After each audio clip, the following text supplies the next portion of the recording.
great delight for me to be here this morning amidst, what do they call, this glittering galaxy of distinguished delegates. Thank you, sir, for gracing this occasion. This is wonderful. Over the next 15 minutes, I'm going to share with you my thoughts on the global economy and how dynamics in the market are going to affect commodities. Mr. Anchor stopped me at the end of 14 minutes. They're already running this late, and I'll wrap it up in 15 minutes. Okay, the first slide, please. All right. These are the 7 major growth sectors of the Indian economy. Indian economic growth over the next 15 to 20 years, 25 to 30 years in fact, is going to be commodity intensive. And in my opinion, these are the major growth sectors for the economy. The last 3 are services: education service, healthcare and leisure. But the first 4 have a very strong commodity implication. When we talk of agriculture and food, we've got to understand the agriculture commodity markets. Textiles and clothing would obviously mean fibers, whether it's cotton, whether it's silk or jute or synthetic fibers. We need to understand they're all commodities. Third one is housing and infrastructure. A very significant part of housing and infrastructure projects are commodity intensive: steel, cement, base metals like copper and aluminium, etc. And energy, of course, fuels economic growth. And obviously we need more energy in this country. We are probably moving towards some kind of energy insecurity. And we are majorly dependent on imports to meet our energy needs, whether it is crude oil or gas or coal or biofuels or non-conventional energy sources. I think energy is very important. They are all commodities. Therefore, all these sectors, the first 4 sectors, roti, kapda, makan, urja, all the four major sectors are all commodity intensive, and therefore I believe India's growth over the next 2 or 3 decades is going to be significantly driven by commodity markets and by commodities. We are going to be major producers of commodities, major processors of commodities, major consumers of commodities, and major importers or exporters of commodities. And I would think more often than not we are going to be importers of commodities to contribute to our economic activity. The next one, please. Okay.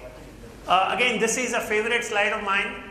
There are 5 drivers of commodity markets globally, which whoever is interested in studying commodity markets and whoever is interested in benefiting from the dynamics of the commodity market must know that these are the 5 drivers which significantly drive commodity prices. One is, of course, the global economic growth. There's a strong positive correlation between economic growth and commodity consumption. There are especially commodities called growth-oriented commodities, like say energy products, crude oil or steel or base metals. The economic growth drives the consumption of these commodities. And therefore one has got to keep track of the growth trends in the world to get to know about commodity demand, commodity supply, consumption and prices. The second one is geopolitics. Very tricky situation. Geopolitical developments usually impact the energy market, particularly the crude oil prices. Crude oil as a universal intermediate is an extremely important input or feedstock for economic activity. Higher crude oil prices will impact production costs of a number of metals because a number of metals are energy intensive in production. It also affects agriculture commodities. What is the relationship between crude oil and agriculture commodities? Well, higher crude oil prices will raise the cost of synthetic fertilizers, will raise the cost of mechanized agriculture, will raise the cost of processing of agriculture commodities, and will raise transportation costs. And therefore, it's important to track geopolitics and its impact on crude oil prices. Monetary policy, as all of us know, is again very important. Each country, the central bank of each country follows its own monetary policy depending on domestic compulsions. The world has been following what I would call conflicting or contrasting monetary policies over the last 7 or 8 years. Until about 2 years ago, while the developed economies, particularly the US, had an extremely low interest rate regime, they followed a loose money policy. Developing countries like China and India were actually raising interest rates. But now the situation is very different. The developed economies are now beginning to raise interest rate, but I'm talking particularly about the US. Whereas developing economies are trying to reduce their interest rates. And now we also have a third alternative, which is negative interest rates. For you have in some countries rising interest rates, some countries falling interest rates, and in some countries negative interest rate. All this certainly impacts the cost of money and the availability of money. And therefore, this is something which obviously impacts commodity prices around the world. Therefore, you need to track how the monetary policies of each country impacts commodity prices and commodity markets. Currency, of course, all of us know currency does impact commodity prices. A stronger dollar will actually cap the upside of commodity prices, which are designated in dollars. A weaker rupee, for example, will make India's commodity imports more expensive, etc. The currency play in commodities is something I don't have to explain. It's very well known. Weather very significantly impacts agriculture commodities. And the world has obviously been going through some kind of weather aberration, some part of the world or the other, and obviously that impacts agriculture commodities. But going forward, I have very strong reason to believe, and I'm sure scientists would bear me out, that global warming and climate change is now a reality. Until about 5 or 6 years ago, there were talks that it could just be a weather aberration. But now there is a pattern, and climate change is a reality, and therefore that could obviously impact agriculture going forward. These are 5 drivers of global commodity markets which all those stakeholders interested in commodity markets should track, and that will provide much better insights into the dynamics of the commodity markets for all of us. Next one. Okay, what's the global economic scenario? 2014, 2015, 2016, all of us saw that there was a huge amount of turbulence, extraordinary amount of slowdown in global economic growth, particularly led by China, and of course, a very painful kind of recovery in the US, and serious slowdown in Japan and Europe. 2017, there are incipient signals of a certain improvement in the global economic activity, but this is likely to accelerate a bit more than it was in 2016, but that acceleration is going to be, the progress is going to be, the momentum is going to be much slower in 2017. The correlation between commodity consumption and economic growth is something all of us know. Macroeconomic data that we have seen in the last 2 quarters, I have reason to believe are likely to support slightly higher commodity prices in 2017. The macro data, especially coming from the US and of course from China. These are the 2 major economies of the world. The US is the engine of global economic growth, followed by a second engine, which I believe is China. And therefore, the data coming from these 2 economies, notwithstanding the slowdown in China, it's still likely to expand commodity consumption and try and drive commodity prices slightly higher. But 2017 politically is going to be quite challenging, is going to be quite confusing, quite difficult, because there are 3 elections in Europe, particularly in Germany. We don't know what the outcomes of these elections are going to be. That can obviously impact equations within Europe and for the outside world with Europe. And then you have the Trump-inspired volatility, as all of us know. And in China, there is going to be a transition in leadership. And when there is going to be a transition in leadership, we don't know what's going to be the attitude and the focus of the new leadership. These are big uncertainties in 2017. We don't know how things are going to pan out. We need to just wait and watch. It'll be kind of speculative to guess the outcome. The next one. Okay. In the US, of course, you have a new president. He has his own vision. He made several brave statements before he became the president during his election campaign. And it looks like he's beginning to fulfill each one of his promises. And when a politician is beginning to fulfill his promises, people are angry. I think we've never seen this. When politicians don't fulfill their promise, people should be angry.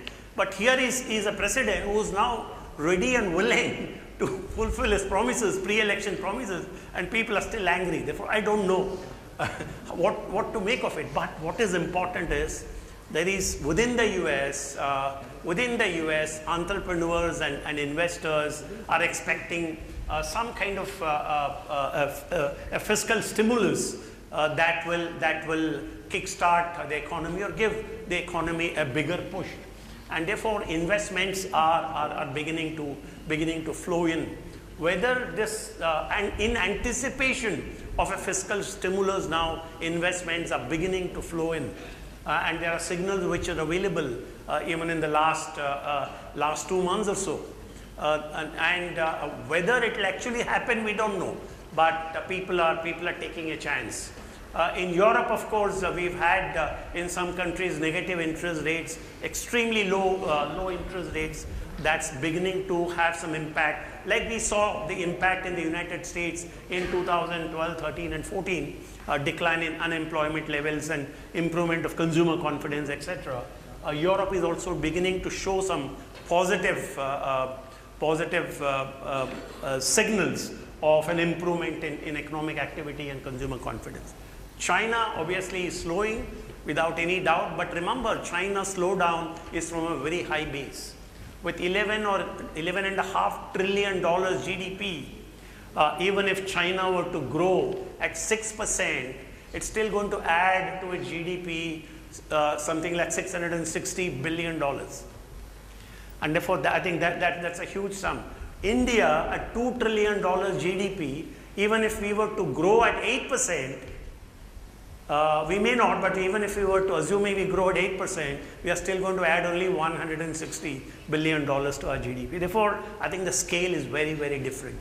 Therefore, China's slowdown will certainly have some impact on consumption, but it is not that commodity consumption is going to collapse or commodity demand is going to collapse. There is certainly going to be some amount of deceleration or slowdown in the rate of growth of consumption.